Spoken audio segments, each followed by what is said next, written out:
turn and look at this man. Alexis, let this doctor do her job. Morgan, I'm proud of you. They in this white on white again. Chatty Patty. Alexis, do you even like this man? Morgan gave Ben a side hug. Dr. Pia. Morgan is very dramatic. Justin, that's it? Sure. Yo, Mitch was wildin'. Cats can be vicious. I hate the way you choose. Don't substitute teacher her. Self-soothe. You need to calm yourself down. I don't like that, Alexis. There was a lack of respect for Dr. Pia here. Love is patient, love is kind. Oh, that's the better option? Now that is self-seeking. Now, I don't agree with that. Here Mitch goes again. He's pouting, but at least he wore it. Okay, I'm gonna say this.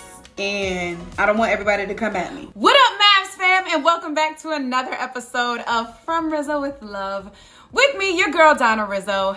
Thank you so much for joining me for Married at First Sight, Season 15, Episode 9, Part 2. If you guys are like, why you have a Part 2 for a show that only has one show, that's 2 hours, well, there you go.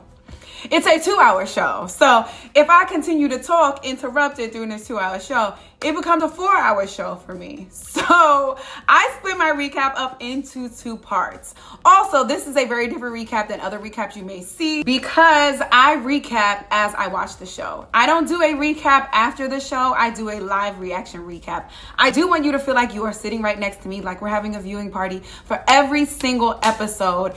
And I want you to feel what I'm feeling and being like, yo, me too. I saw that, or oh, I missed that, right? I love having those moments with you guys so you can see why I'm feeling a certain way, why I'm saying things about certain people. So please come along this journey with me and make sure you stick around until the end of the episode because I will ask a question that I do want you to engage with in the comments. I love all the comments. You guys are bringing me joy in life. I know these middle episodes can be hard for us. I see my engagements going down during this time, but I encourage you to stick with me because I'm sticking it out. So come on the journey with me, y'all. Come on. If you do like to watch other reality TV shows or other scripted TV shows, make sure you go to my other playlists and check those out. Most recently, we did Rap Shit, Issa Rae's new show, which I love. We hit that season finale, so make sure you check out that recap. Make sure you check out the recap for the entire show. Episodes are only a half an hour, so you can like bang through that one quickly. If you're an Insecure fan, if you're a Big Brother fan, if you're a Love is Blind fan, if you're a Potomac fan, ooh, y'all, Potomac is coming back. I'm super excited. So make sure you stick around with me, like, comment, and subscribe so you know when I drop these next videos. But y'all, without further ado, let's get to it because this episode was a little shaky. That first half was a little shaky for me. I was also really tired and a little bit intoxicated. We are not that this episode, guys. We are just drained a little bit from work because they making me earn my paycheck. But you know, here we are. Y'all, let's go. Yeah, I forgot we ended last episode with Kristen being like, yo, Mitch, remember what you got, remember who you got, and stop wilding. Even, yo, Mitch was wilding. I know I didn't talk about him a lot, but Mitch was wilding, y'all. She said put him back down. I forgot about Kristen. Come on. Why did I just find out that it says that Miguel is a medical writer? He was in neuroscience and now he's a medical writer. Okay, that makes sense, I guess. Yo, people be talking crap about this, but listen, cats can be vicious. All the cats that I grew up with in my life have been very nice. Even though my one cat, when I got real close to him when I was a kid, I tried to like do what he did. I was like this, I was licking, I got in his face, and he was like, but he ain't mean that. It was just, I was annoying. But yo, my friend's cat was hissing at me the other day and was like in the middle of the walkway. And I was like, nah, fam, it's either you or me. And I know if you bite me, what I'm gonna do? So Miguel, I'm not mad at you. I love that. In honor of Dr. Pepper, we also scared someone else with the bubbly. All right, this is the love episode. Did Lindy just say, I think about the 8-month mark? Is that when you fall in love with somebody, is it 8 months? Also, she just said, you know, when you find the thing that you hate in someone, but then you learn to love them for it. Sis, I don't want to hate anything in you.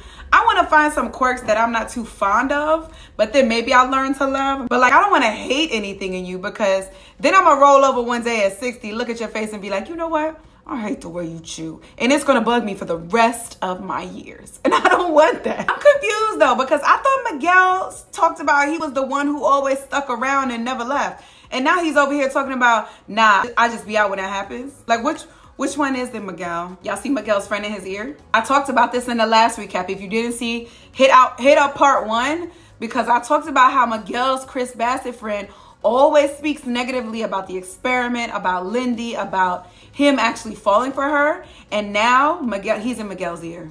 Oh, this is reminding me of the matchmaking special in episode 1 where we got to actually know Lindy. Do y'all remember? And I was worried about this and I said this is going to come up later. Lindy and all her friends were like, oh, she needs somebody to like calm her down. I hope when you get excited, he can like calm things down for you. This is what Lindy is talking about. She needs Miguel to calm her down. And Miguel is like, no, why would I do that? You need to self-medicate. You need to self-soothe. You need to calm yourself down. Miguel, no. Love keeps no record of wrongdoings. Love is patient. What's the lyric? I mean, not lyric. The quote. The verse. Love is patient. Love is kind. It does not boast. It is not self-seeking. Love keeps no records of wrongdoings or something like that. I was going to say some shit like that, but you know, Jesus probably didn't want me to say shit while I was saying a Bible verse. But here I am. I don't like that. I don't like Miguel sitting over there and like laughing in her face when she's serious. And you know what? This is the second time he's actually done that. He did it in the bed when she was like getting hype over insurance, but don't laugh in her face, Miguel. Wait, Lindy, so you saying he could cheat on you and it's a learning curve and you gonna take it back? Cause that's what I heard. I know people don't like Lindy and Miguel, but I really feel like this is like the old couple who are gonna make it. They're gonna be like the Medea. They're always gonna argue back and forth. But when they get older, but they're gonna stick it out no matter what, and they're going to be faithful to each other, even if they're like grumpy and hate each other. Justin, that's it? That's all you think a good husband is? What do you say? A great listener and supportive. You know who else is a great listener and supportive? Kindergarten students, employees. What else are you giving me, Justin? Can we get some like partnership? Can we get love, building you up when you're down? What else? How can you straight face tell your husband that you would have walked away from him if it wasn't for this experiment? But then on the other hand, I guess like maybe she's saying that this is helping her to break the cycle because she normally would have walked away. So maybe this is a good thing. Alexis, do you even like this man? Like love, I want to marry him, I love him for my husband. Do you even like him? Y'all saw that? I told you these two have decided that they're not going to be together. Morgan gave Ben a side hug. That's what I give my boyfriend's friends. What? I love that Ben is doing things for Morgan after work, even though she said before that she said she wanted to be left alone after work and she wanted him to do his thing and her to do her thing. Even though she came in the door right now and was like, oh, I had such a bad day at work. I needed this. I love that Ben knew what he needed more than she knew how to express what she needed. Not the smoke detector, y'all. Did I tell the story? I told the story before, but it's a lot of new people here. All I'ma say is look for something in all of my other recaps to get the full story. But just know it involved me with some dollar store candles trying to be in a moment with someone tied up, and the smoke detector went off because the candles were so bad. They were like such bad wax that it made the smoke detector go off. And I was like, oh my God, I need a ladder to go figure out how to do it. But he was like tied up, so I had to throw a cover on him because it was ruining the moment. And then like, I didn't want anybody to come in. And then, so I get the smoke detector, but no, then I go to blow the candles out and I blow them, but the wax is already liquid. So when I blow, the wax goes away. Then I pick up the candle. The bottom of the candle has burnt a part of my wooden floor. Like, y'all, never again. Morgan, if you don't turn and look at this man while he is talking to you and pouring his heart out, like you can't even look him in the face. Y'all heard him? I knew he had a thing for us. He grew up around it. I knew it. And you know, he made a comment about Stasha. I knew it. Morgan, I'm proud of you for sharing this now. I haven't seen you open up yet. I'm proud of you for sharing. I wish you would have shared this in the last little matching. Oh shoot, I matched what Morgan and Ben had on. I wish you would have shared this in that last moment because he was talking about his dad. Like it would have been a great time for you to talk about your dad. But I'm glad we got here nonetheless. Y'all think Morgan like actually knows she's not acting like a girlfriend? And I know there's like a thin line because, oh, what does a girlfriend act like? But it ain't this. They are doing the same shirt boyfriend husband thing where they go to an event and all the guys are wearing the same thing. Y'all, here Mitch goes again. You know, last episode I was rooting for Mitch and Kristen, and now here he goes again. Okay, good. At least Mitch wore the shirt. He's pouting, but at least he wore it. Wait. Did y'all hear Alexis? Alexis, wait. Mitch goes back and changes his shirt. And Alexis said, oh, that's the better option? Stasha, your face is us. That's us. Is it this serious? Who was the person who said, I think he was interviewing with Speedy Mormon. If you guys don't know, Speedy Mormon was like, or he is on Complex, I think. I don't know if he's on his own now. But he's the one who broke Ray J's glasses when Ray J was like, they don't break. And he was like, yo, Ray J, I can break your glasses. And he was like, do it. And he cracked him and he was like, so I don't care. So that's Speedy Mormon. But he interviewed, I think it was Vic Mensa. And he was talking about how he doesn't like giving gifts, or he doesn't give gifts because he thinks gifts are self-seeking. They're really about the gifter and not the person that is being gifted, because you give it to them and you like sit around and you're like watching them. You watch the emotion. You hope that they get the emotion. And so he's like, it's really for you and not for them. Now, I don't agree with that, because I am gifting you, yes, because I want to see you happy. Is that for me? It's for you to be happy. Yes, I am the person contributing to that happiness or making that happiness right now, but it ultimately is for you. Yes, do I want my gift to be great and loved and wanted and desired by you? Yeah, and used, that put in baby's corner. But it's not self-seeking where I'm like, I'm doing this strictly for me. So I'm not with that, but that's what Mitch on. Okay, new experts, Dr. Pia, let's go. Alexis, let this doctor do her job, please. You don't gotta talk with her, okay? Ooh, Justin just said, stop right there. I don't like that, Alexis. I do not like when my teammate, my partner, my wife, whoever is with me, a friend, family member, I'm speaking and then that person is making faces about me while I'm speaking. That's showing me that you are not team me. That's showing others around who you're making the faces for that you are trying to get a reaction out of them and you do not support me. What kind of partnership is that where you are doing something behind my back for the pleasing and for the liking of other people around you? That does not show support or partnership or whatever the man said earlier. That is literally the opposite of that. I don't like that. Now that is self-seeking. I hate this group with the, oh, that's good. Okay, I'm gonna say this. And I don't want everybody to come at me, but I feel like there was a lack of respect for Dr. Pia here. Did you guys feel it? Between the, oohs, the chatter, the stop right there, the Alexis speaking for her, the faces being made around her, the way people were shutting her down, and Mitch was like not agreeing. You know, I feel like the way they were speaking to her was not the way in which they would speak to a Dr. Pepper or a Pastor Cal. I'm gonna just say that right now. And I'm gonna say I don't like it. Okay, I'm gonna just leave that. If she comes back later in the season, I'm gonna see if that changes.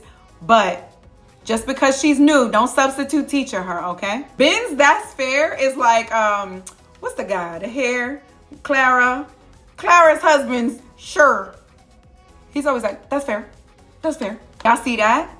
Poor Lindy is so scared of Miguel not choosing her that she's not able to be her full and true self. And she mentioned this before. And this is exactly what Miguel said he didn't want her to do. But she is so scared of him not liking her or her doing something a little wrong that it's going to turn him off. Lindy, you got to be your real self, sis. Wait, did Stasha just say she feels sad, isolated, lonely, like all these negative traits or all these negative emotions? Where your happy traits, sis? My God. This looks like it's new to Nate. Nate in this white on white again. I know I'm not supposed to laugh in this moment, but like when Nate gets mad, it's like really funny to me because he seems like such a nice guy. And so to get his emotions like real mad, it's like, I can't even do it. It's just, I just feel like I shouldn't laugh at somebody being upset. Stasha, this man is fed up, like fed up. You gotta calm down or you're gonna lose him because you're always asking all these questions, which I get on one side, but like, can we breathe for a little bit? He's here, he's with you. Is he choosing you really? I don't know. You know what? I wonder if the conversation with Lindy and Miguel and other people being like, is he real? I wonder if that's still sticking with her. Or is this how she was in other relationships and that's why it didn't work? Damn, Nate said, I don't think it's me anymore. I think it's you. This man is, Wait, what just happened? Hold on. Morgan said, Alexis told me everything? What is that? Also, Morgan is very dramatic. But what did Ben go back and say? That means Ben went back and told Justin something. Justin told Alexis, and Alexis was like, remember how you said that he was like telling other people stuff? Well, he came and told Justin something else too. Alexis, when your husband tells you something on the low, he's revealing that to you. You're not supposed to tell people. This makes me think like Alexis views Morgan the same way that she views Justin. And that's not the case. One is your partner. The other is this girl you met. That whole group of 4 need to really work on themselves. Morgan's the dramatics. Ben, chatty patty. Justin, just Justin. And Alexis, Team Justin. I really gotta see. Now that, you know what? When I said these episodes were hard, they knew that. Y'all edited it because I said that, even though it was just last week. Y'all left me on this cliffhanger because I told you it was tough. Well, now this makes me want to watch the next episode. Listen, so episode 10. Well, before that, thank you so much for joining me. I'm gonna end it right here. My question for the week. My question for the week is, because I feel like a lot of people messed up. I was gonna ask about the dates, but I didn't really see any like fun, new, exciting ones the second half. So my real question is, who's up the most? No, who is like self-sabotaging the most? Is it fucking Mitch? Even though he don't believe. And self-sabotaging is, I think you don't realize you're doing this. Is it Mitch? Is it Morgan for the dramatics? Is it Ben, Justin, Alexis, Lindy, Stasha? That's 7 out of the 10, y'all. Usually it's one person from each relationship who's like messing things up. But this is more than half. Who's messing it up the most and why? All right, guys, thank you so much for joining me again for this Married at First Sight Season 15, Episode 9, Part 2. I am your girl, Donna Rizzo of From Rizzo with Love. Please do not forget to like, comment, and subscribe. And I will see you next week for Married at First Sight Season 15, Episode 10. Wow. We're double digits, y'all. We are way more than halfway because, you know, decision is Episode 17. All right, y'all. I will see you next week. And please remember that everything that I have said has been from Rizzo with Love. Bye, guys.